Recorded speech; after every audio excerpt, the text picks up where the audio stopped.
एक गांव में एक बाघ था जो अपनी सुंदरता और शांति के लिए प्रसिद्ध था। बाघ के बीचों बीच एक बड़ा हैंगर पेड़ खड़ा था। हर कोई उसे देखता, लेकिन बहुत कम लोग जानते थे कि वह पेड़ एक रहस्य छुपा रहा था।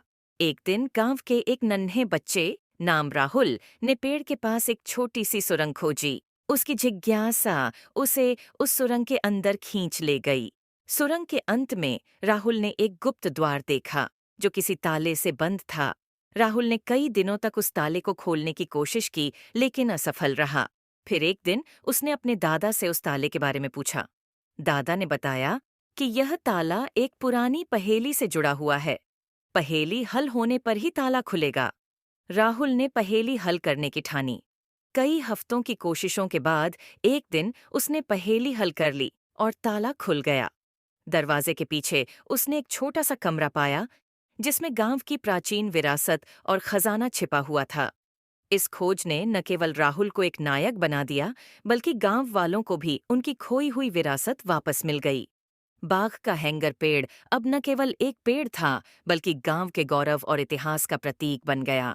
यहाँ एक जंगल की रोमांचक कहानी प्रस्तुत की गई है, जिसमें बाघ, भालू, हाथी और शेर जैसे जानवर मुख्य भूमिका में हैं। अनक से जंगल का रोमांच। कहानी का नाम जंगल का रोमांच। मुख्य पात्र राजू, एक साहसी और बुद्धिमान लड़का जो जंगल में नई जगहों की खोज करना चाहता है।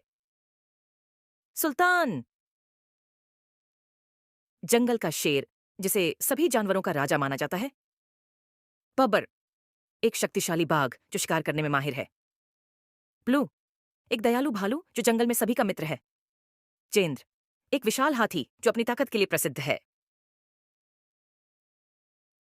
खानी, राजू अपने दादा दादी की कहानियां सुनकर बड़ा हुआ था। एक दिन उसने ठान लिया कि वह जंगल में जाकर उन सभी अद्भुत जानवरों से मिलेगा जिनके बारे में उसने सुना था। राजू ने अपने सफर की शुरुआत की और जल्द ही उसने खुद को घने जंगल के बीचों बीच पाया। जंगल में चलते चलते राजू की मुलाकात सबसे पहले बलू से हुई। बलू ने राजू को मिठास भरी आवाज में कहा, तुम कौन हो और यहाँ क्या कर रहे हो छोटे दोस्त? राजू ने अपनी कहानी सुनाई और बलू ने उसे अपने साथ ले लिया। बलू ने राजू को जंगल के अन्य जानवरों से मिलवाने का वादा किया। सबसे पहले वे गजेंद्र के पास गए। गजेंद्र ने राजू को अपनी पीठ पर बैठाया और दोनों ने जंगल की सैर की। गजेंद्र ने जंगल के कई रहस्यों के बारे में बताया और दिखाया कि कैसे जानवर आपस में मिलजुल कर रहते हैं। अगली मुलाकात बबर से हुई। बबर ने राजू को शिकार के गुर सिखाए और बताया कि जंगल में जीवित रहने के लिए कितनी चतुराई और साहस की जरूरत होती है।